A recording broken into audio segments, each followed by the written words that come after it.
सबको जय मसीह की। सो प्रियो, जैसे हमने पहले बात की थी कि रप्चर कभी भी रैप्चर में तब्दील होने वाला है। इस पृथ्वी का टूटना आपके लिए उत्साह में बदलने वाला है। सो प्रियो, आज फिर से हम रैप्चर के एक टाइम फ्रेम को सीखने का प्रयास करेंगे जो वचन के अंदर ही दर्ज है। सो मत्ती अध्याय 24 उसके 36 पद के अंदर प्रभु यीशु मसीह कहते हैं, उस दिन और उस घड़ी के विषय में कोई नहीं जानता, ना स्वर्ग के दूत, ना पुत्र, परंतु केवल पिता। तो जी हाँ, जहाँ पे प्रभु यीशु इस बात की चर्चा कर रहे हैं कि कोई नहीं जानता, वहीं आपको और मुझे समझने की ज़रूरत है कि यीशु ही यहोवा हैं और यहोवा ही यीशु हैं।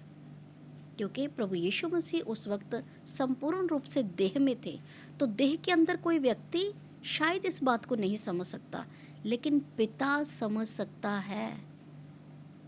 जी हाँ, पिता समझ सकता है। और प्रभु यीशु ने कहा, जिसने मुझे देखा उसने पिता को देखा, मैं और पिता एक है। प्रियो, ये रैप्चर का अर्थात ये एक बड़ा उपद्रव का दिन जो बहुतों के लिए एकाएक आन पड़ेगा, वहीं परमेश्वर का वचन कहता है परमेश्वर के लोगों के लिए यह दिन एकाएक नहीं आएगा, परंतु बता करके आएगा। जी हाँ, बता करके आएगा। और इसके विषय में पहला थिस्सलुनीकियों अध्याय 5 उसका 1 से 5 जब आप पढ़ते हैं तो बहुत विस्तार से इसका वर्णन किया गया है। मैं इसका चौथा पद पढ़ने वाली हूँ। पर हे भाइयों, तुम तो अंधकार में नहीं हो कि वह दिन तुम पर चोर के समान आ पड़े। जी हाँ प्रियो, आपके ऊपर ये दिन चोर के समान नहीं आएगा। आपको ये दिन बहुत अच्छी तरीके से समझाया गया है। सो आइए समझते हैं इस टाइम फ्रेम को कि प्रभु यीशु मसीह ने ऐसी क्या पुष्टियाँ की जिससे हम समझ पाएंगे कि हाँ, वो कौन सा वक्त होगा जिस दिन प्रभु यीशु अपनी दुल्हन को लेने आने वाले हैं। तो इसकी थोड़ी सी बैकग्राउंड को समझते हैं। पहली पुष्टि की जाती है मत्ती अध्याय 24 उसके 32 पद के अंदर, और वहाँ इस प्रकार लिखा है, अंजीर के पेड़ से यह दृष्टांत सीखो, जब उसकी डाली कोमल हो जाती और पत्ते निकलने लगते हैं तो तुम जान लेते हो कि ग्रीष्म काल निकट है। जी हाँ, यहाँ पे अंजीर का पेड़ है इज़राइल। इज़राइल देश का नामकरण एक व्यक्ति के नाम पे किया गया था। जी हाँ, एक व्यक्ति के नाम पे जिसका नाम था याकूब। और इससे पहले कि हम याकूब के विषय में देखें, हम ये देखें कि इज़राइल अलग राष्ट्र कब बना। इज़राइल अलग राष्ट्र 1948 में बना।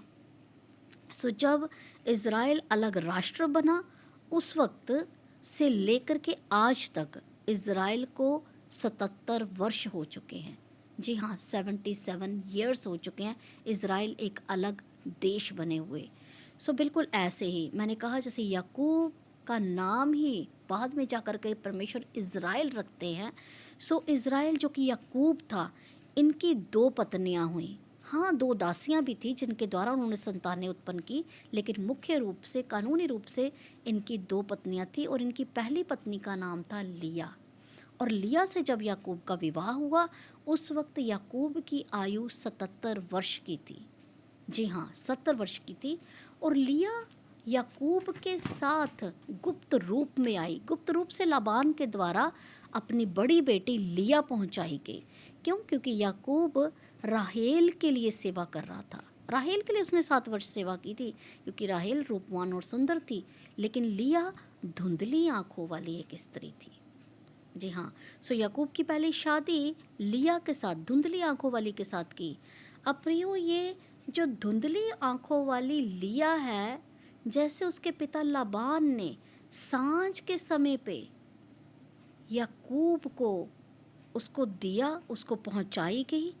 बिल्कुल ये तस्वीर हम अन्य जाति लोगों की है। हम जो नॉन इज़राइली लोग हैं, जिनका इज़राइल के साथ सिर्फ गठबंधन किया गया, हम इज़राइली नहीं हैं। ये तस्वीर हम लोगों की है जिनकी आंखें धुंधली थी। हम तो परमेश्वर को स्पष्ट रूप से नहीं जानते थे, और ना ही हमें मालूम था कि जीवित अनुग्रहकारी और दयालु परमेश्वर है कौन। हम तो धुंधली आंखों वाले लोग थे, लेकिन ये अनुग्रह हम पर हो गया और हम गुप्त रूप से यीशु मसीह के साथ गठबंधन में आ गए। प्रियो, यह हमारे लिए दया होगी। यही तो है अनुग्रह जो प्रभु यीशु मसीह ने सूली के ऊपर हमारे लिए चुकाया था। सो ये अनुग्रह प्रियो हमारे लिए है। और यही कारण है कि नए नियम के अंदर बहुत बार आप देखेंगे कि प्रभु यीशु मसीह ने अंधों को चंगा किया। कुछ लोग जन्म से अंधे थे और कुछ लोग कुछ वक्त के अंधे थे। सो ये जन्म के अंधे भी हम ही थे और ये कुछ वक्त के अंधे भी हम ही थे, जो इज़राइली नहीं थे। हमें कुछ भी स्पष्ट दिखाई नहीं देता था, लेकिन ये यीशु मसीह के लहू के वसीले से हम सब कुछ स्पष्ट देखने लगे हैं। सो उनकी जो दूसरी शादी थी वो राहेल के साथ हुई, और राहेल इज़राइल की तस्वीर है।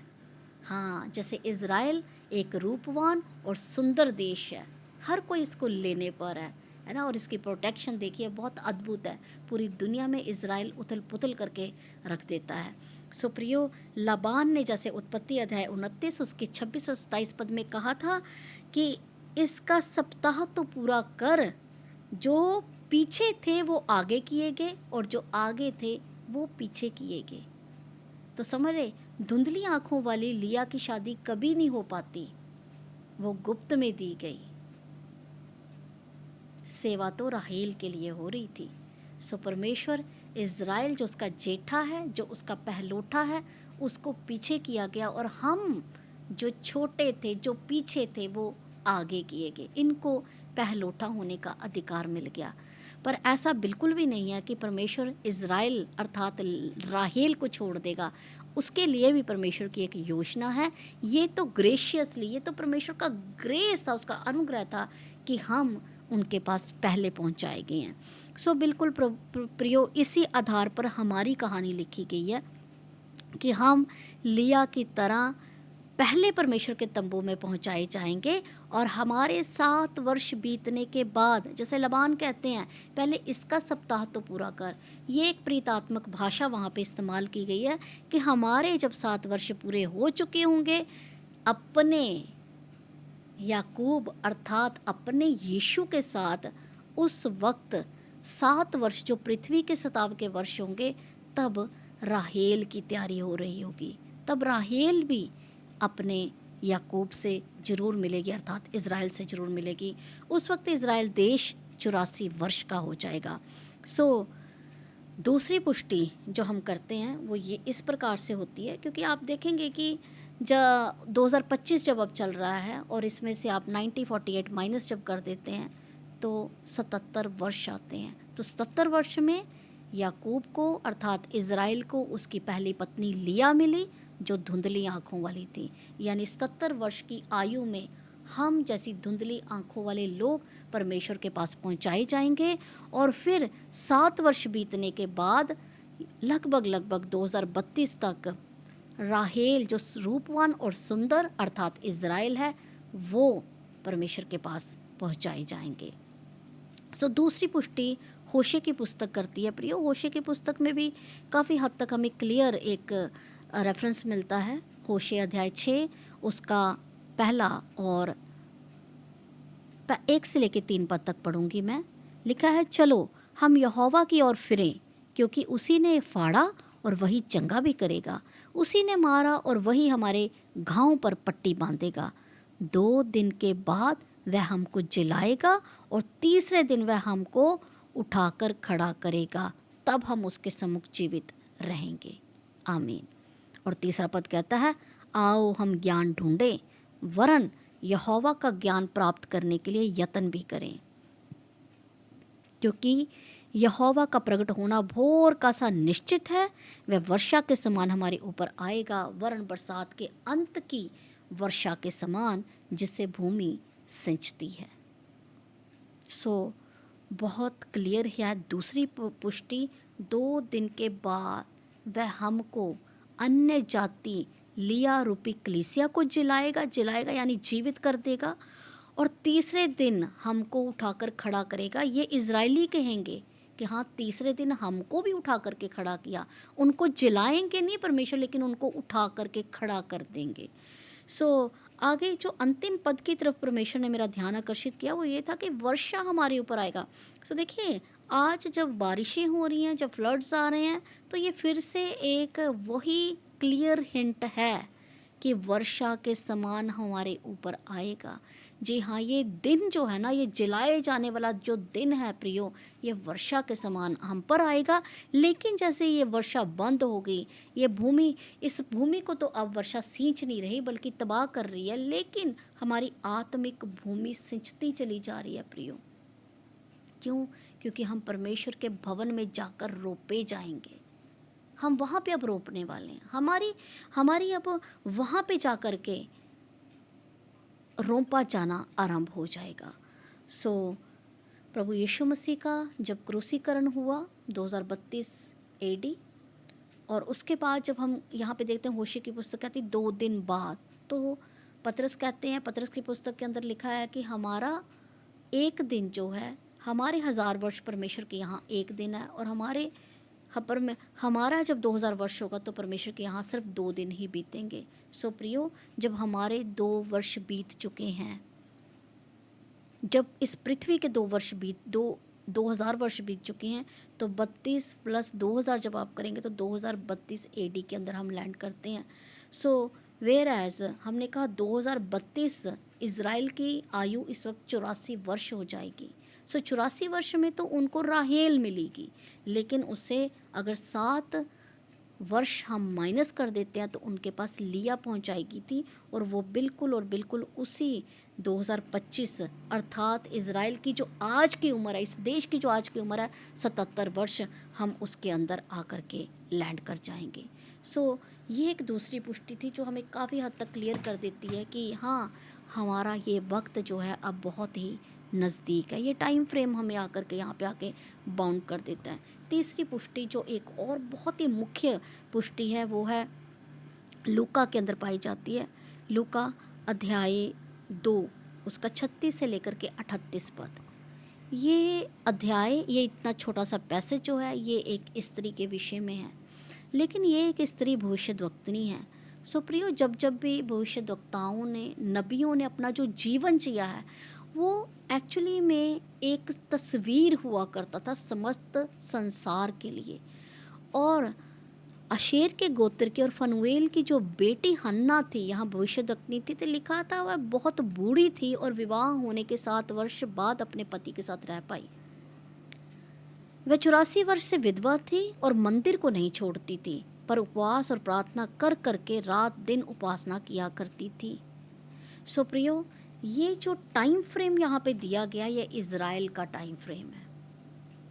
जी हाँ, ये इज़राइल का टाइम फ्रेम है। इज़राइल इस वक्त एल्डर है, बूढ़ा है, परंतु विधवा है। क्यों? क्योंकि उसने अपने ही पति को सूली पे चढ़ा दिया।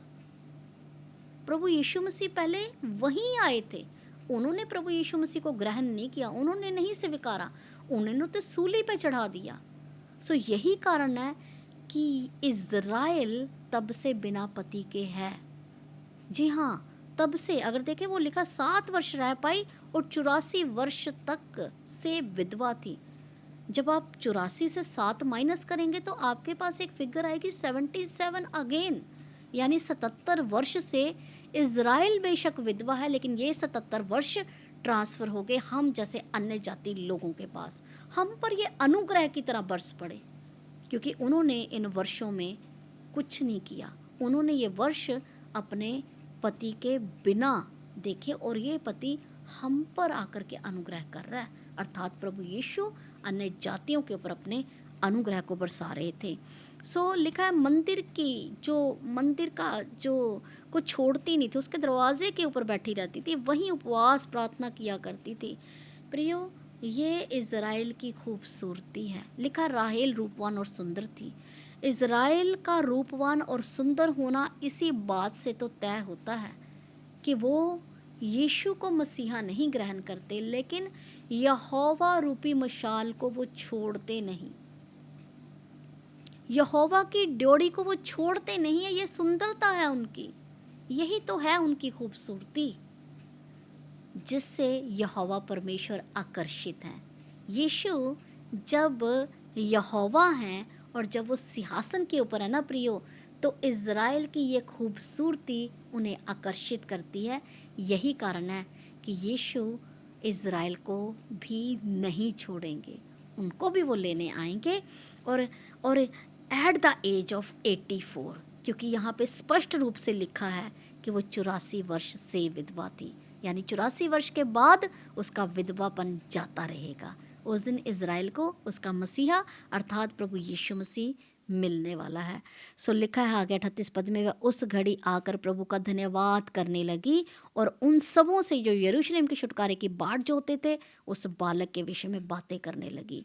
जी हाँ प्रियो, अंत में 84 वर्ष यानी 2032 आते आते जब यरूशलेम यहोवा की बाट जोह रहा होगा, वो यहोवा की बाट जोह रहा होगा कि कोई आए और हमें छुटकारा दे, कोई आए हमें इस त्रासदी के अंदर बचाए। उस वक्त वो धन्यवाद करेंगे, क्योंकि उस वक्त उन्हें अपना मसीहा मिल जाएगा, उन्हें अपना यीशु रूपी दूल्हा वापस मिलेगा। और यहाँ लिखा वो बालक के विषय बातें करने लगी। जी हाँ, बालक अब जन्म नहीं लेगा, लेकिन यीशु दूसरे आगमन में राहेल के पास पहुंचेंगे, एक बड़ी सेना के साथ पूरी दुनिया देखेगी उनको। तो गुप्त आगमन लिया का है, राहेल पूर्ण रूप से और पूरी दुनिया के सामने उठाई जाएगी यीशु के साथ। सो प्रियो, हम लिया रूपी कलीसिया बन के अभी 77 ईयर में तैयार रहें, क्योंकि ये वर्ष हमारा वर्ष है, ये हम अन्य जातियों का वर्ष है, धुंधली आँखों वाले लोगों का वर्ष है। लेकिन जो रूपवान और सुंदर इज़राइल है, उनका वर्ष हमारे से 7 वर्ष बाद में आने वाला है। परमेश्वर की उनके लिए भी एक बहुत प्यारी योजना है, लेकिन हम अपनी योजना को समझें। सो प्रियो, ये टाइम फ्रेम हमारा है, ये वक्त हमारा है, हम अपने वक्त का सही इस्तेमाल करें। प्रभु यीशु मसीह का आगमन किसी भी घड़ी, किसी भी क्षण, किसी भी दिन हो सकता है। आइए हम सब तैयार हो जाएं।